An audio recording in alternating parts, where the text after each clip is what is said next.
Hello, my monstrosities. Hello once again. Today I bring to you a discussion in hopes that this genre of detachment uh gets improved. I think highly of Solar Spearhead. I hope I've made that very clear that I like its design. I don't think it's OP, but I do think it's good and better than people give it credit for, especially if we just use a little less eggs, especially with their prices going up currently for us Americans. But for everybody else, I hope you are enjoying your eggs. Outside of that, though, Solar Spearhead is, well, I think kind of perfect. I have to admit, I became a bit of a hypocrite when Solar Spearhead came out. Um, a lot of people, for my own chosen faction, Tyranids, saw Solar Spearhead and was like, "Wow, I that's what Crusher Stampede should have been from the start. This, that, whatever." And I defended Solar Spearhead. I also really like Crusher, but for Solar Spearhead, I was like, well, it makes more sense that this is what Custodes get. They hit on twos and, wound a lot of the game on threes and sometimes fucking twos. So they would prefer to have rerolls. And yeah, the walkers are bad, so of course they gave them this, that, whatever. And well, there's not too many characters, so I made a couple of excuses along the way. And that's not to say that they are excuses in the sense that they should be forgiven, but this was really good for Solar Spearhead, and I'm hoping that GW circles back around to the other detachments like it that focus on the take damage, do more, right? Now, I will say this video was going to be about the detachments that are like the big things, but that took a different turn because you can't really equate Solar Spearhead's rules one for one to Star Shatter, which would then be Bringers of Flame, which was kind of like Red Cat, which was kind of like Firestorm, but kind of Monka. Like, that was a different rabbit hole. So I wanted to address the aspect of take damage, do damage. So, as you can see, I really like all the steps that they did for Solar Spearhead, and hope they repeat those. Coming over to Crusher Stampede, it's interesting because this is one of those where I know I get annoyed when I say something could be better and somebody jumps in. It's like, no, it's already beautiful. So I did that for Crusher Stampede. I'm not gonna lie. So here's my thing. I do like that they've gone back to Crusher Stampede to give it something that happens at starting strength. But two enhancements are just fucked. Like, these are still bad. Um, for the stratagems, like all the stratagems, I couldn't complain even if I wanted to. Well, I always could.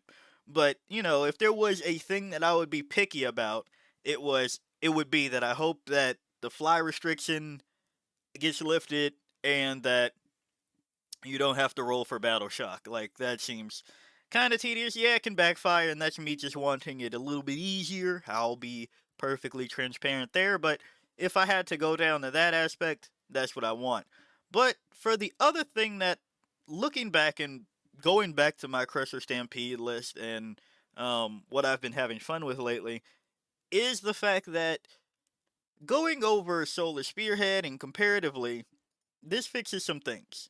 Like, in Crusher Stampede, or the Tyrannus Codex in general, many of us are wondering why on earth a Haruspex has AP minus 1, but Gene Stealers and Tyrannid Melee Warriors get minus 2, right? Like, there's a lot in here where you go, how is my giant monster even going to like Harridan or Hierophant, but we know their rules won't change, right? But things absurd, like how is a Trigon hitting for the same minus AP as the infantry? How is a Tyrant Guard hitting for minus 2 AP, but my Maliceptor is hitting for minus 2 AP too as well? So if I were to see, hopefully, a fix for Crusher Stampede to that, I would like if the way they did Moritoi, Ancients, is that there's a little caveat here that's like, hey, monsters get +1 AP, right? Somehow, some way, +1 AP. Maybe if you roll that into take damage +1 to hit +1 AP, I'll take that too. That would work for me.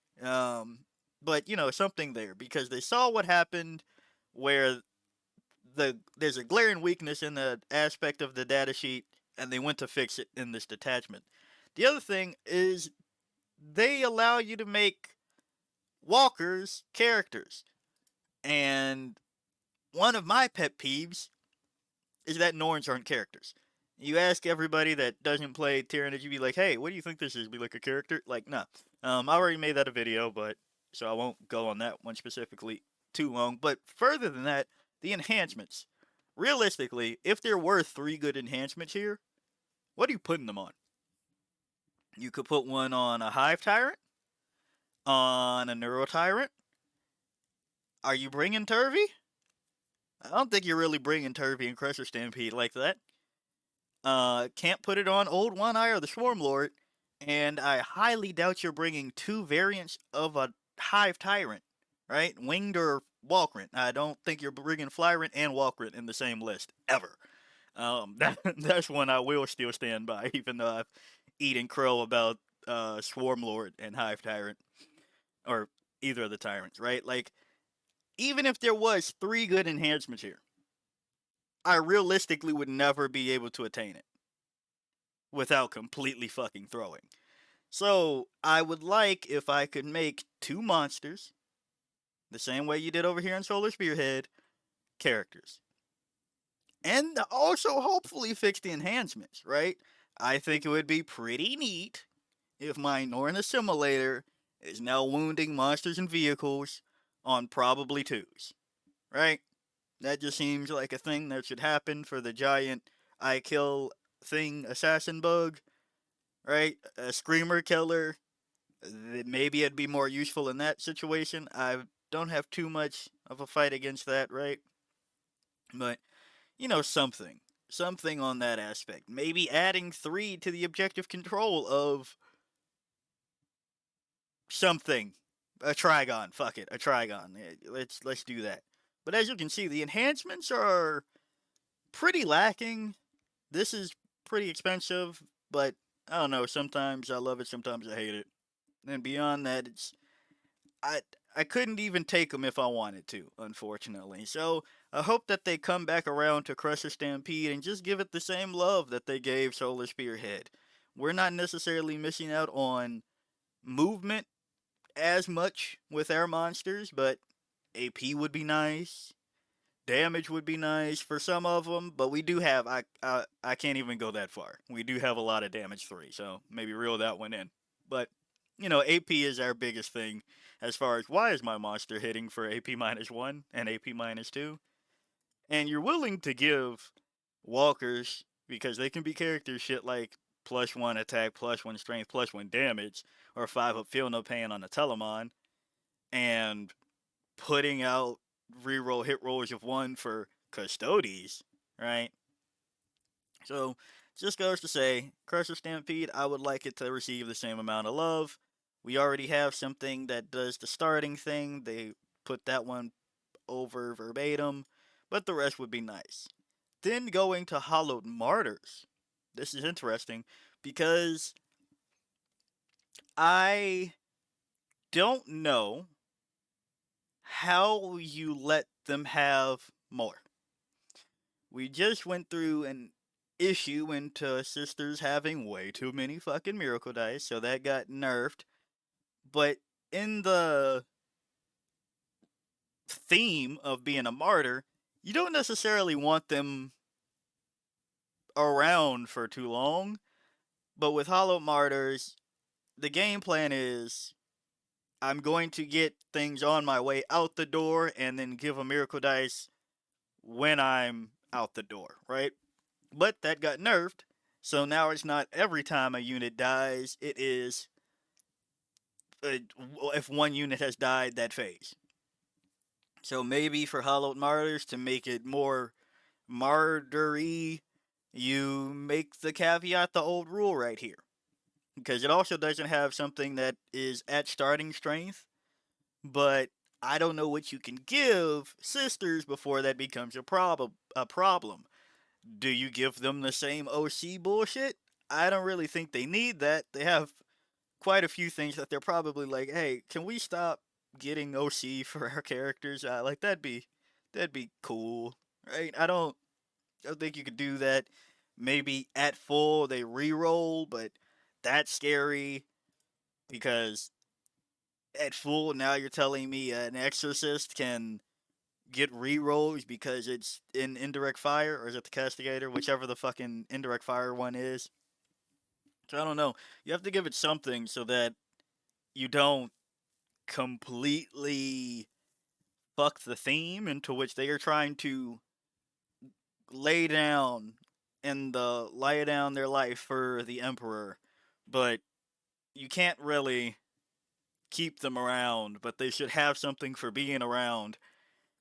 I'm not a Sisters player. I would like to hear Sisters player feedback on, what you think could make Hallowed Martyrs a bit better, just to bring in line with something like Solar Spearhead, not more so to the fact of it needs it. I don't know if it needs it. People seem to like Hallowed Martyrs no matter what happens. But, the stratagems are cool. I will say suffering and sacrifice, please get suffering and sacrifice, excuse me, some help, because I don't really know. And righteous vengeance, instead of below half strength, just below starting strength, right? I think that'd be fine. But the rest seems pretty cool. I think that'd be nice. Now, going over to Space Marines, this one is so forgotten. It's so lost. Upon recording this the first take and double checking my work to see if I missed any detachments, I completely forgot that this shit existed. For the Lost Brethren, it needs a lot of help. Each time a Death Company model from your army makes a melee attack, reroll a wound roll of 1. If that model's unit is below starting strength, if that model's unit is below half strength, you can reroll the wound roll instead. Also, don't know why they took that way of wording it. That was a unique way of doing that. But the Lost Brethren needs to be kind of rewritten from the ground up, as far as I can see. If there's a Blood Angels player that is like, hey, you stay away from my Lost Brethren, feel free to let me know. But the way I see it, I've never seen it, unfortunately. The enhancements they exist. Once per battle, at the end of the fade phase, if the bearer is within engagement range of 3 or more enemy models, can fight 1 additional time. That sounds cool, but maybe drop it to 2 or more models, because it's a Death Company model. So, I don't know. Bloodshard? Fine, I guess. To slay the War Master once per battle at the start of the fight phase, if the bearer is within engagement range of 1 or more enemy character units, you can select one of those character units and roll a 6d6 for each 4-up. One character model in that unit suffers 1 mortal wound. Precision Grenade is interesting for 15 points, I'll tell you that much. But they put it there. Vengeful Onslaught. If the bearer is destroyed until the end of your next turn. Each time a friendly Death Company model makes an attack, add 1 to the hit roll. I mean, I guess, right? I guess.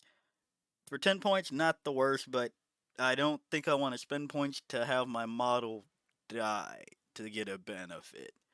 So yeah, it's a lot that could be touched upon, and I just feel that Death Company, I would like to see Death Company specifically get more, because we've seen Blood Angels, 2 flavors of Blood Angels recently, and I don't like Blood Angels in the fact that shit, it's not fair. That shit is not fair.